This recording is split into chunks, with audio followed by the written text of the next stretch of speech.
उनके लिए कैंपेन करना बहुत जरूरी है, उन्हें सपोर्ट करना बहुत जरूरी है। बनाओ तो सही ना, पहले लॉ तो बनाओ ना, फिर उसकी, ताकि हम उस पर खड़े तो हो सके ना। और जो बात सही, आपने एक लॉ बनाया कि जी 18 साल से पॉपुलेशन इज अ, मतलब सबको पता है कि population is a big problem in Pakistan. आप बार बार कहे जा रहे हैं कि जी 18 साल से कम उम्र बच्चियों की शादी जायज़ होनी चाहिए, बाकी हर चीज़ को आप छोड़ दीजिए। और ये मैंने इतने लोगों से बात की है, ख़वातीन usually don't want to get their daughters married off this early because they had been married off really early, मगर उनको सबसे बड़ा प्रॉब्लम है सिक्योरिटी।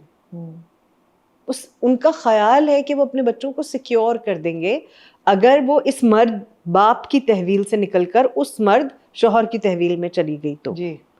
यहाँ पे भी मार खाती है, वहाँ पे भी मार खाती है, मार खा खा के बाज़ दफ़ा मर भी जाती है, बच्चे जन जन के भी बाज़ दफ़ा मर भी जाती है, लेकिन हमें लगता है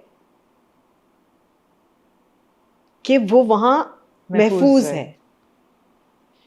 तो अब अगर आप इस पर्सपेक्टिव को बार बार ग्लोरीफाई करना चाहते हैं, शादी को ग्लोरीफाई करके कि शादी होनी चाहिए, शादी होनी चाहिए, शादी होनी चाहिए, शादी होनी चाहिए, हर प्ले का कोई प्ले मुझे बता दें जिसमें कुछ और हो सिवाय शादी के। जैसे कोई पता नहीं कौन सी बूटी है वो कि सब इटर्नल यूथ की एलिक्सर आपको मिल रहा है जिसमें इटर्नल यूथ हर मसला आपका सॉल्व हो जाएगा। 100 बीमारियों की जड़ है एक शादी। एंड द आयरनी इज कि शादी करनी है, इंटीमेसी नहीं दिखानी, नहीं दिखानी। तो आप में अगर, और इंटीमेसी कितनी रिस्पेक्टफुल चीज़ है। आप दुनिया में जो अच्छा सिनेमा है या जो अच्छा है, और मैं इसमें अच्छे से मेरी मुराद ये है कि जो आपको एक्सप्लॉइट करने के गर्ज से नहीं बनाया जाता, जो कि फॉर एग्ज़ाम्पल हॉलीवुड में बहुत है कि आपको मेंटली एक्सप्लॉइट करने के लिए बनाया जाता है, या इंटीमेसी दिखाई जाती है, सेंसेशनलाइज करने के लिए आपको, I don't know if I can use the word, लेकिन आपको अगर टिटिलेट करने के लिए Absolutely. आपको वो दिखाई जाती है, तो बिल्कुल वो नहीं अच्छी लगती, बिल्कुल किसी को भी अच्छी नहीं लगती। लेकिन अगर आप ऐसी इंटीमेसी दिखा रहे हैं या दिखा सकते हैं, आपके अंदर ये सलाहियत है कि आप उसे खूबसूरती से दिखा सकें जिसमें रिलेशनशिप की डिग्निटी, ह्यूमन डिग्निटी, जेंडर की डिग्निटी, एग्जिस्टेंस की डिग्निटी, मोहब्बत की डिग्निटी आप दिखा रहे हैं, बिल्कुल, तो उसमें सिर्फ उस इंसान को एतराज़ हो सकता है जिसने वो कभी एक्सपीरियंस नहीं की। और पाकिस्तान में, हमारे साउथ एशिया में, पूरे साउथ एशिया में रिस्पेक्ट के नाम पे हम सेग्रीगेशन में बिलीव करते हैं, रिस्पेक्टफुल इंटरैक्शन में बिलीव नहीं करते।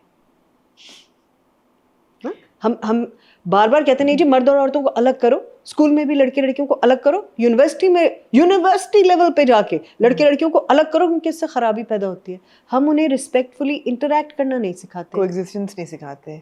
आग और पानी है ना, जो बड़े बुजुर्ग कहते थे, आग और पानी इकट्ठे नहीं रह सकते। सबसे ज्यादा crimes against gender based crimes सबसे ज्यादा हमारे रीजन में है, हिंदुस्तान, पाकिस्तान, बांग्लादेश में है, जहां सबसे ज्यादा सेग्रीगेशन है। वो ममालिक जहां सेग्रीगेशन कम है, क्राइम भी जेंडर बेस्ड क्राइम कम है। ये कैसे नहीं आपको समझ में आ रहा? ये डेकोरम आप क्यों अपने बच्चे को नहीं सिखा सकते कि रिस्पेक्टफुली कैसे इंटरैक्ट करना है? तरबियत और किस चीज़ को कहते हैं? बिल्कुल। और अगर आप अपने घर में वो एक्सरसाइज नहीं कर रहे, तो आप लाख बच्चे को किताबों से पढ़ाते रहिए, फिल्मों में दिखाते रहिए, आप किसी चीज़ से भी दिखाते रहिए, वो नहीं सीखेगा। बिल्कुल वैसे ही अगर आप अपने घर में ह्यूमन डिग्निटी, रिलेशनशिप्स की dignity, sanctity, mutual respect practice करते हैं, दुनिया का कोई इंसान उसको कुछ गलत वो नहीं सिखा सकता। Absolutely. उसका दिमाग ही एक्सेप्ट नहीं करेगा, यू नो। तो ये मेरा पर्सपेक्टिव है। तो जब हम ये एक्सक्यूजेस देते हैं ना अपनी ऑडियंस के लिए, ये बहुत सारी, एक तो ये मैं पता नहीं, मैंने शायद पहले भी आपको कहा है कि मुझे लेजीनेस लगती है। काहिली है ये कि मैं कुछ तब्दील नहीं करना चाहती यार, या चाहता, क्योंकि यार ये तो बड़ा काम है, बहुत काम, बहुत तकलीफ से, इट्स मेटामॉर्फोसिस। आपको तकलीफ से, आपको पता है कैटरपिलर किस कदर तकलीफ से गुजरता है टू बिकम अ बटरफ्लाई, लेकिन आप वो तकलीफ नहीं झेलना। Change is painful. It is Any painful. kind of change is painful. Also, ये जो सिस्टम है, this exploitative, segregated, violent, misogynist, disrespectful system works in the favor of a class, a gender. Gender समझ आता है, class कौन सी है, किस class के फेवर में वर्क कर रहा है? Gender the class, हाँ, अच्छा, because it's men. Yeah, I mean, and a lot of women are men as well. Yeah, I mean, it's gender non-specific. I feel a lot of women are misogynist as well. It's about misogyny basically. It's patriarchy. और patriarchy किसको support करता है? वो all the people, including men, women, and all other genders that are in power. Absolutely. So people in power derive their power from this politics of fear. Absolutely. This politics of a fear of the other, fear of the unknown, this fear of treading the new path, fear of losing power. The fear is to lose power. उसी में से निकालते हैं वो। तो वो उनके favour में होता है कि आप एक ऐसा सिस्टम मेंटेन करके रखें जिसमें कोई कुछ ना सोचता हो, और उसके लिए बहुत तरीके, बिजली पानी बंद कर दो,